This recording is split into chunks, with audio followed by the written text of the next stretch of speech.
What if I told you that one private habit, something millions of men over 60 do without a second thought, might be quietly weakening your heart, your energy, and even your relationship? This isn't about medication. It's not about testosterone shots. It's about something deeper: how you've been connecting with your own body, especially when no one else is around. Because after 60, your body doesn't become numb. It becomes more sensitive. And that means the way you stimulate yourself, especially if it's rushed, intense, or disconnected, could be slowly draining your blood flow, dulling your desire, and breaking down the very systems that once gave you life and closeness. Here's the hard truth. Most men don't feel it happening until it's already taken a toll on their partner, on their energy, and on themselves. But it doesn't have to be that way. Because once you understand what's really going on, you can start to reverse it. Naturally, gently, and with results that can show up in just a few days. But before we dive deeper, hit that subscribe button and turn on notifications if you're ready to take back your health. And if this already speaks to you, type 1 in the comments. If not, type 0 and let me know what you'd like to learn instead. I read every word, and I'm here for you. Now, are you ready to hear what your body's been trying to tell you all along? Part 1. Why circulation and intimacy decline. After 60, and what masturbation has to do with it. For years, I've sat across from older adults, men and women in their 60s, 70s, and beyond, listening to them describe symptoms that seem disconnected. Cold feet, a drop in desire, shallow sleep, a relationship that feels more like polite companionship than true connection. And often, a quiet feeling that something just isn't right. Most people chalk it up to aging. They say, well, I guess this is just how it is now. But what if I told you that's not the whole story?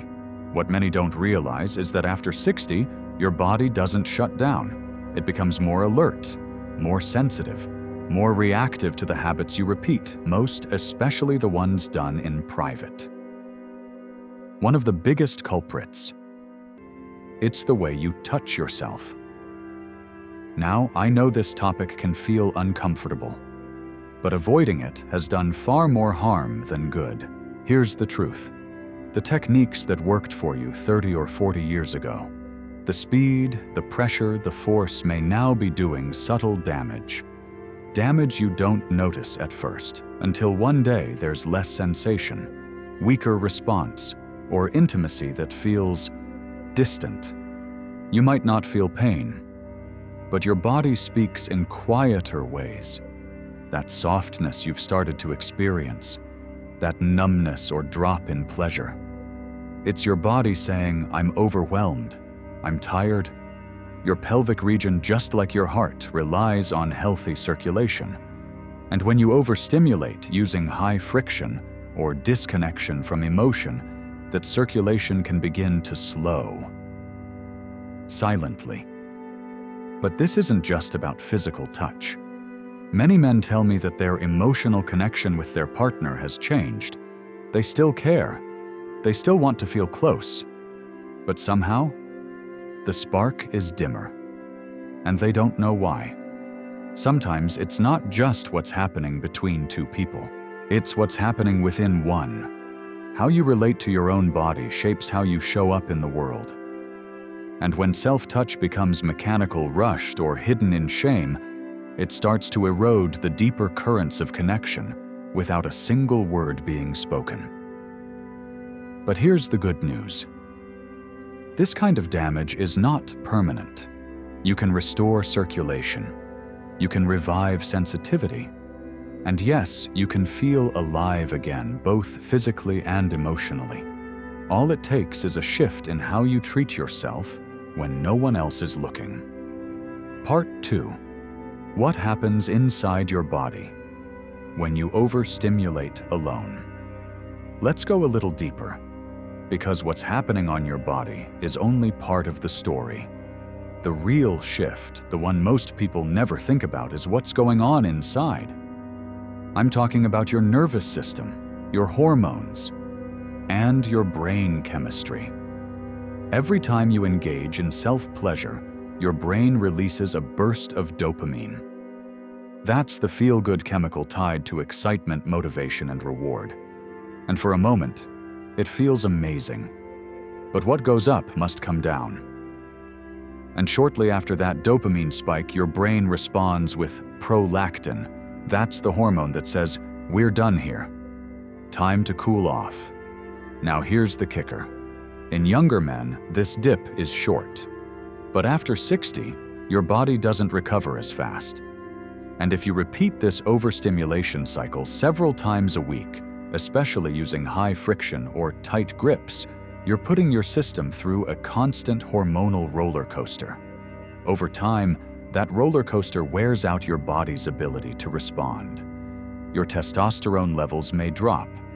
Your nitric oxide, the molecule that keeps blood vessels open, starts to decline.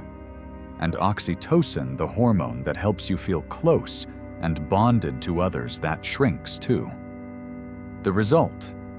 You feel tired, unmotivated, disconnected, not just in the bedroom, but from life itself. And here's what's even more surprising. Many men tell me they don't feel bad. They just feel numb, like they've lost interest in intimacy, or they're drifting through the day without energy or purpose. They don't realize it's not just emotional. Their bodies have adapted to an artificial high, and now they're starved for balance. But here's the hopeful part. Once these men began changing the way they stimulated themselves, slowing down, softening their approach, and tuning back into natural rhythm, something beautiful started to happen. They began to wake up again. More sensation, more clarity, more connection. Not just with their partners, but with themselves. This is not about giving something up. It's about reclaiming what matters. And next, we'll go even further into the emotional side of all this. Because the body can be silent, but the heart, it often breaks in ways we've never learned how to talk about. Part 3. Emotional consequences. Few doctors talk about behind every physical symptom. There's an emotional story waiting to be heard.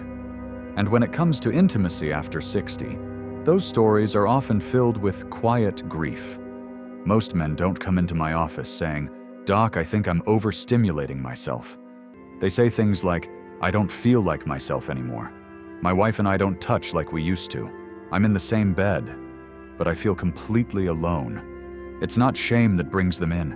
It's distance, a gap they can't explain, one that keeps growing no matter how hard they try to ignore it. And when I ask gently, "How have you been connecting with yourself lately?" they often look confused at first. Then the truth begins to surface. Some say they've been turning to porn alone in the dark with headphones because it feels safer. Easier than rejection. Easier than the awkwardness of trying to start again with their partner. Easier than facing the fear that maybe that part of life is over. But here's the hard part. When self-pleasure becomes a place of escape, rather than connection, it builds walls. Not just in the bedroom, but in the heart. And those walls grow higher with each passing week. The faster, more mechanical, more disconnected the habit becomes, the harder it is to feel seen, to open up, to reach across the silence. This isn't about blame, and it's not about guilt, it's about awareness. The way you treat your own body, the tone you set when no one else is around. It shapes how you relate to everyone else in your life. And if that relationship is rushed, secretive, or numb, it's only natural that emotional closeness starts to feel out of reach. But I want you to hear this loud and clear. You are not broken. You are not too far gone. And you're not alone. Connection can be rebuilt. And not by giving up pleasure, but by reshaping how you engage with it. I've seen it happen time and time again. And in the next part, I'll show you how to begin that shift with 3 simple natural steps that can bring back your sensitivity, your balance, and your sense of aliveness. Part 4. The 3-step fix. A new approach to self-stimulation. After 60. Over the years, I've had countless men and women, some in their 60s, others in their 70s, even a few in their 80s, look me in the eye and quietly ask, "Is there anything I can do to feel close again? To feel alive again?" And my answer is always yes. But not by giving something up, and not by forcing yourself to fit into an old mold. It starts with how you treat your body when no one else is around, with how you approach pleasure intention and self-connection, gently, mindfully, and with respect for the stage of life you're in. So let me walk you through the 3-step method that's helped so many of my patients find their way back to feeling whole again. Step 1 is what I call the feather touch. After 60, the body doesn't respond to pressure the way it used to. It responds to presence. That means using a much lighter, slower form of touch. Think warmth, softness, and time. Use a natural lubricant. Let the body guide the experience. The goal here is not a fast release, it's about waking up sensation again, letting your nervous system relax instead of fight. Step 2 is the 3-day reset.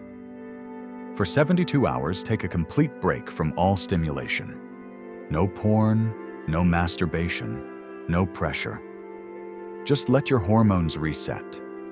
Let your nervous system breathe. And let your emotions rise without distraction. Many people report sleeping better, thinking more clearly, and even feeling a stronger sense of natural arousal without doing anything but pausing.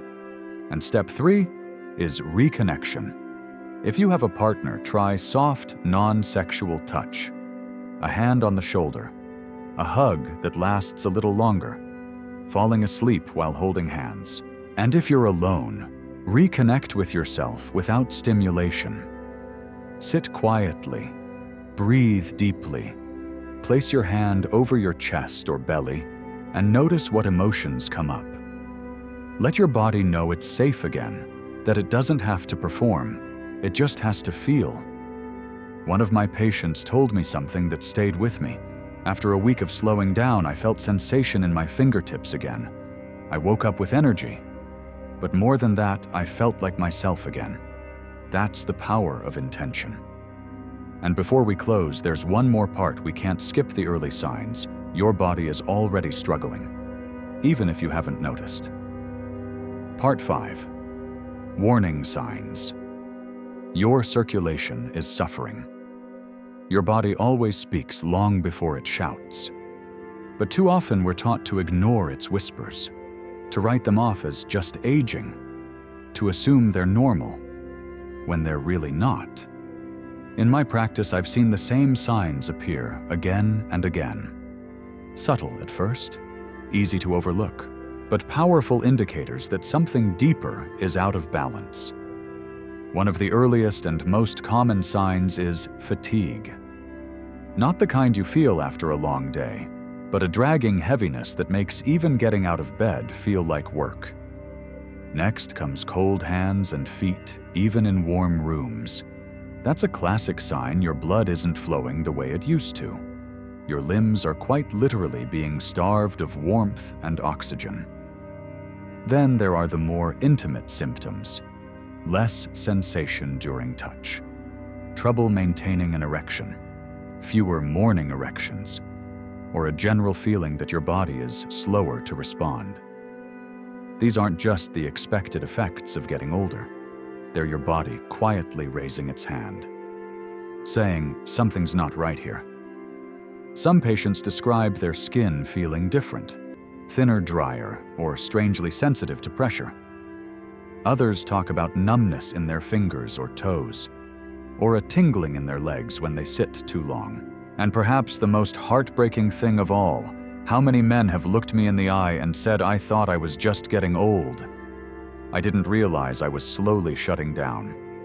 One man, 68, a proud veteran, told me he'd been using intense stimulation several times a week, thinking it was harmless, until he couldn't feel much of anything anymore, physically or emotionally. But after just a few small changes, his circulation improved, his energy returned, and for the first time in years, he said he felt truly alive again. So if you're noticing any of these signs in your own body, don't ignore them. They're not failures, they're messages. Messages asking for care, for attention, for a new rhythm. And the sooner you listen, the sooner you can begin healing. In the next and final part, we'll go even deeper, beyond the physical, into what this all really means. Because at the heart of it, this isn't just about sex or circulation. Part 6. Why this matters more than just sex. By now you've probably realized this conversation was never just about stimulation. It was never just about hormones or circulation or performance. It's about something deeper, something we don't talk about enough, especially as we age. It's about how we choose to treat our bodies, how we stay connected to ourselves and to others, and how we hold on to our sense of purpose and self-worth as the years go by. Over the past 3 decades, I've spoken with thousands of patients, men and women in their 60s, 70s, even well into their 80s. And while every story is different, they all share a similar thread, a quiet wondering. A question no one dares to ask out loud: is this really how it ends for me? And to that, I say absolutely not. You see, what we've uncovered together isn't about giving something up. It's about reclaiming what's always been yours, the right to feel, to connect, to live fully in your own skin. We began by looking at how age changes the way the body responds, how what once felt good can start to quietly wear you down. Not because your body is failing, but because your habits haven't evolved with your needs. Then we explored the internal shifts, the chemical roller coaster that overstimulation creates, the hormonal dips that drain your energy and your desire to connect, the emotional gap that grows wider with each missed moment of closeness. And we didn't stop there. We offered a way back, with gentle touch, a short reset, and the courage to reconnect with yourself and with those you love. Because intimacy, real intimacy, is about so much more than sex. It's about being seen, being felt, waking up with energy, laughing again, feeling your heartbeat quicken not out of stress but out of joy. I've watched people come back to life at 65. I've seen couples fall in love again at 72.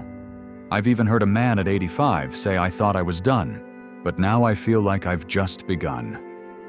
And it all started with one decision: to stop ignoring the signals and to start listening to your body, to your emotions, and to the quiet longing for something more.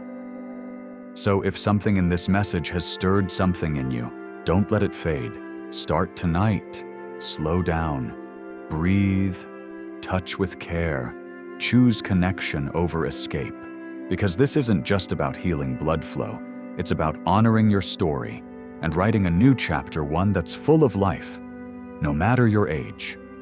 If you've made it this far, I want to thank you not just for listening, but for choosing to care about your health, your relationships, your energy, and your future. Because what we've talked about today, it's not just information, it's an invitation to reconnect, to reset, to remember that your best years aren't behind you, they're still being written. So now I'd love to hear from you. If this message touched something deep in you, let me know in the comments. Type 1 if it helped open your eyes or gave you a sense of hope. Type 0 if you feel unsure, and tell me what you'd like to learn more about. Your voice matters here, and I truly read every response.